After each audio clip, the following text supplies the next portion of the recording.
Salut à tous, c'est Transiti Cinéma. On est sur une petite vidéo breaking news, je sais pas si on peut vraiment appeler ça, mais une petite vidéo qui arrive comme ça parce que l'info est arrivée ce matin. Mes cheveux sont trempés.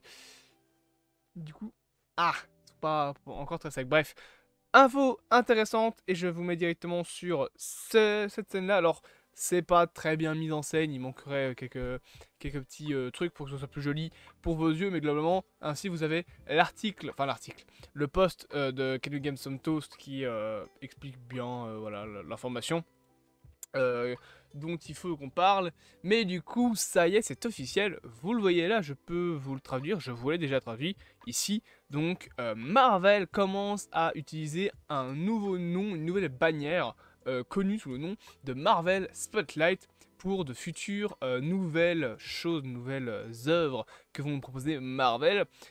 Comme le dit Ken Soto, c'est inspiré des comics, puisque Marvel Spotlight, c'est une anthologie, une ligne d'anthologie qui se focus sur des personnages un petit peu différents. Il y a le fils de Satan, il y a Red Wolf, ouais c'est ça, donc il y a quelques personnages comme ça chez Marvel qui font partie du label Spotlight dans les comics, donc ce nom ne vient pas de nulle part, c'est que beaucoup de personnes oublient de le mentionner, mais c'est pas un nom genre qui a été pondu de n'importe où, mais du coup voilà, Marvel va nous proposer donc Marvel Spotlight, qui sera une ligne d'anthologie qui va permettre à Marvel de se concentrer sur des enjeux, sur des personnages de niveau street level par rapport à la continuité du MCU qui elle donc restera sur Marvel Studios. Ce sera aussi des personnages et des histoires, surtout des séries ou des films peut-être, qui seront plus ancrés justement sur l'histoire des personnages. Ça veut dire donc qu'on n'aura pas besoin de voir tout le MCU pour les voir. Ça restera bien évidemment canon avec l'univers Marvel en général, comme les Special Presentation, qui sont un petit peu différents dans le sens où les Marvel Special Presentation, c'est vraiment pour des éditions, des moments spécifiques dans l'année, pour Noël, pour Halloween, comme on a eu notamment avec War of by Night et des Guardians of the Galaxy Holiday Special.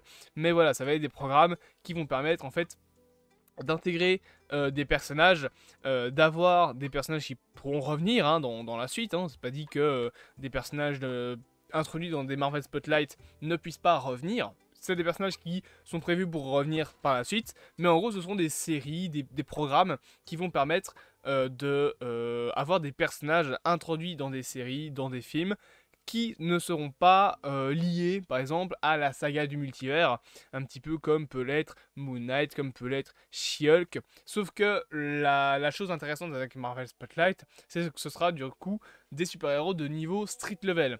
Quand on dit des super-héros en mode street level, oh c'est pas la bonne scène, pardon, ça c'est la scène complète, je voulais vous mettre là-dessus. C'est donc des super-héros, j'ai laissé mes cheveux comme ça. C'est des super-héros du genre Daredevil, du genre Punisher, du genre Echo. Et justement, je vous défile un petit peu l'image. Paf! Ouh, il y a du son. Pourquoi il y a du son? De ta gueule. Voilà, je vous mets ça sur l'écran. Je sais pas si vous l'avez correctement du coup. Ah oui, non, d'accord, vous l'avez comme ça. Oh, je vais peut-être pas le mettre ainsi, je vais le laisser comme ça. Donc du coup, Echo sera le premier. Voilà, je vais vous laisser là-dessus. Donc Echo, que vous voyez ici, sera le premier programme à être un Marvel Spotlight.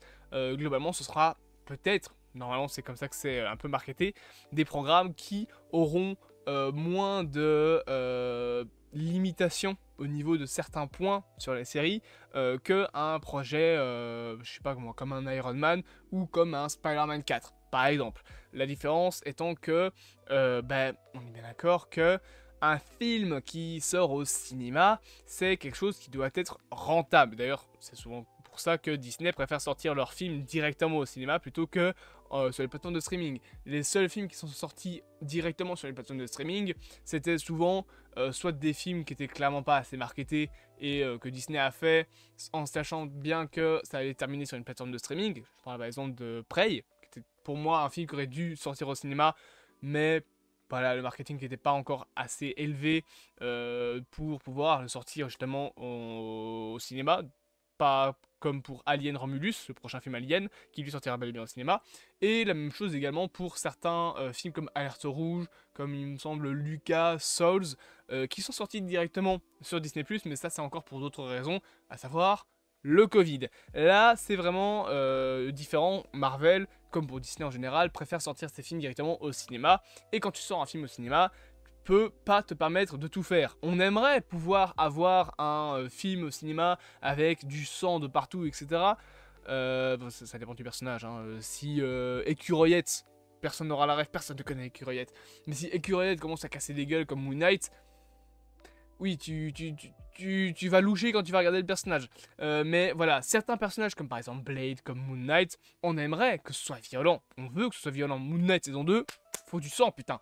Mais, marketingment parlant, c'est plus compliqué.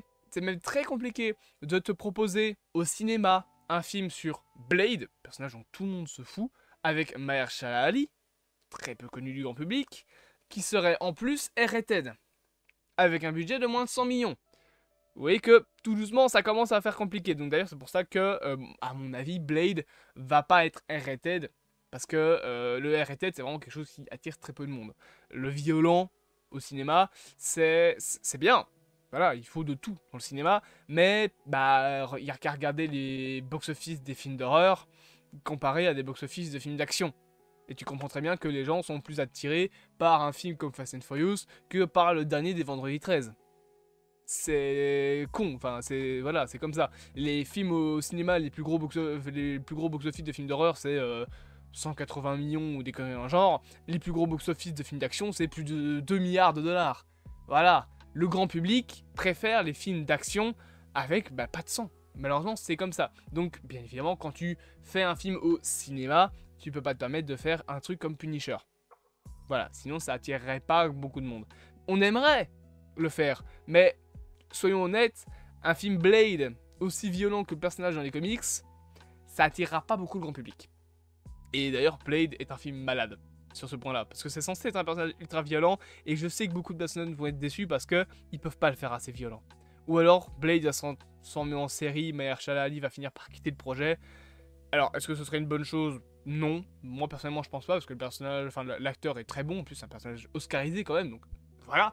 Mais voilà, globalement, Marvel Spotlight, ce sera assez différent, puisque ce sera des séries. Là, ça a l'air d'être plus concentré sur les séries, d'ailleurs, Echo sera la première série du genre, qui du coup auront beaucoup moins de blocage et pourront se permettre, comme on l'a vu dans le trailer de Echo hier, qui a fait fermer sa gueule à tout le monde, que ça sera peut-être plus violent. D'ailleurs, ce fameux Marvel Spotlight, contrairement à Marvel's Presentation par exemple, pourrait nous permettre d'avoir des personnages comme Ghost Rider.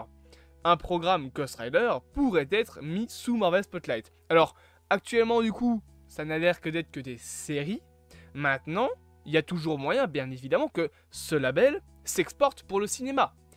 Marvel Blade, par exemple, pourrait mettre le film Blade en Marvel Spotlight et dire déjà dès le début, attention, c'est un film gore. D'ailleurs, c'est pour ça que les films Marvel Spotlight et séries Marvel Spotlight, pour moi, auront peut-être des budgets plus moindres et utiliseront beaucoup plus des SFX, enfin des effets spéciaux pas virtuels, donc pas des VFX, des SFX, donc des effets spéciaux pratiques, comme pour Werewolf by Night, qui a pas dû coûter très cher et qui était apprécié de tout le monde, et Marvel a probablement pu se faire un peu d'argent dessus, et tant mieux. Je pense que des programmes comme Blade doivent beaucoup plus utiliser les effets spéciaux pratiques, donc les effets pratiques, genre du costume, de l'animatronique. On est peut-être passé le stade de l'animatronique aujourd'hui, mais voilà, des trucs de ce style-là. Des costumes, du maquillage, du latex pour faire des blessures. Des trucs tout cons qui peuvent réduire largement, drastiquement, le budget des grosses productions. Parce que c'est aussi un très gros problème chez Marvel. C'est que Marvel Studios, les budgets qu'ils ont de nos jours, c'est des putains de budgets gigantesques. Il y a certains films, on va à des 200, 250, 220 millions. Pour un film Avengers crossover qui tape le milliard à chaque fois qu'il y a un film Avengers qui sort, ok. Avengers 1 c'est 1,4 milliard, il me semble. Avengers 2 c'est 1,3 milliard, enfin l'âge d'Ultron je pense c'est 1,3 milliard. Infinity War Endgame c'est plus de 2 milliards à eux tout seuls. Chacun, attention, c'est chacun. Donc oui, quand c'est un programme Avengers, comme par exemple Endgame, tu peux te permettre d'avoir un budget comme Endgame de 300 putains de millions de dollars. Pareil pour un Avatar, qui a des budgets rocambolesques de 400, 500, 200 millions. Je sais plus combien a coûté Avatar. Je pense qu'avec le marketing, on est vers un demi-milliard de dollars. Mais le truc, on a rapporté plus de 2 milliards. 2 milliards 600, je crois, le 2. Non, c'est 2 milliards 300, je sais plus. Ou alors il y a 600 millions de différence entre le 1 et le 2, donc je pense que c'est plus ou moins 2 milliards 300 pour Avatar 2. Mais voilà, des trucs ainsi, tu peux te permettre de lancer un gros budget. Par contre, pour un Ant-Man et la Guêpe Quantumania, balancer plus de 200 millions de budget, bah oui, le film va flop, parce que c'est Ant-Man, et les gens ne sont pas autant intéressés par un Ant-Man que par un Avengers. Donc je pense que Marvel va devoir revoir ses coûts, va devoir drastiquement baisser les coûts de leurs films, surtout au niveau des acteurs. Quand tu vois que Robert Downey Jr. est payé 25 millions de dollars pour Iron Man 3, je pense qu'on parlait même de 75 millions pour Avengers Endgame, le gars a littéralement un quart du budget rien que pour lui. Surtout qu'en plus de tout ça, de nos jours, et c'est très très très souvent, les acteurs, les réalisateurs, les scénaristes, ils ont des commissions sur le box-office. C'est-à-dire ils touchent une part du box-office. Alors, on parle de quelques millions, souvent, mais putain, c'est cher. Donc, je pense que Marvel va devoir revoir drastiquement leur budget. Et en plus, on a du coup Marvel Spotlight qui va permettre de proposer des projets beaucoup plus violents, beaucoup moins canalisé, on va dire, comme par exemple la première saison de Moon Knight, où tu sens très bien qu'ils voulaient faire du truc avec, mais qu'ils n'avaient pas le droit parce que c'était sur Disney+, parce que c'était un Marvel normal. Là, s'il y a une saison 2 à Moon Knight, elle sera probablement Marvel Spotlighted. Ah, j'adore cette expression, Marvel Spotlighted. Et du coup, on aura peut-être du violent, surtout qu'en plus, il y aura une excuse, entre guillemets, scénaristique, à dire que, bah, à partir de la saison 2, t'as Jack. Donc tu peux dire, Monsieur Knight, c'est le petit peureux, mais qui est quand même assez intelligent. Moon Knight, c'est Steven, c'est un peu le perso plus... Enfin non, c'est Mark. Steven, justement, c'est Monsieur Knight. Ou alors c'est l'inverse. Non, non, c'est Mark. Moon Knight, quoi. Moon Knight, c'est un peu plus le super-héros, un peu bagarreur. Et Jack, c'est celui qui casse réellement des bouches. Scénaristiquement, il y a de quoi excuser, entre guillemets, l'absence de sang dans la première saison de Moon Knight. Mais un truc comme Moon Knight saison 2, comme Daredevil, Born Again, comme une série potentiellement Punisher, comme un truc, j'ai mis l'image tout à l'heure, c'est pas là, c'est là, Ghost Rider.